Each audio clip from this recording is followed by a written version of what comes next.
कल्याण police उपायुक्त परिमंडळ 3च्या कल्याण अंमली विरोधी पथकाने ड्रग्स माफियांविरोधात मोठी कारवाई केली आहे। या कारवाईत एका नायजेरियन नागरिकासह 3 जणांना बेड्या ठोकून त्यांच्याकडून 2,15,80,000 रुपयांचा आणि कोकेन देखील जप्त करण्यात आलाय।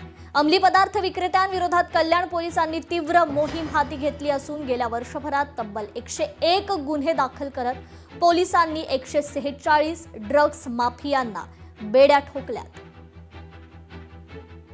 हा माल विकत घेण्याकरता त्या ठिकाणी आलेला असता आमच्या टीमने त्यामध्ये एपीआय गायकवाड आणि संपूर्ण टीमने त्यांना पकडलं। त्याच्यामध्ये आपल्याला टोटल त्यांच्याकडे 1 किलोपेक्षा जास्त एमडी त्याची किंमत 2,80,000 रुपये आहे आणि 15 ग्रॅम कोकेन याची किंमत 15 लाखापेक्षाही जास्त आहे। असा एकूण 2,16,62,60,000 इतका मुद्देमाल त्या 3 आरोपीच्याकडून आपण जप्त केलेला आहे। त्या तिन्ही आरोपींना आता आपण अटक केलेली आहे आणि सध्या त्या तिन्ही आरोपींना 17 तारखेपर्यंत पोलीस रिमांड त्यामध्ये दिलेली आहे। लोकशाही मराठी ऐका, पहा, जागरूक रहा।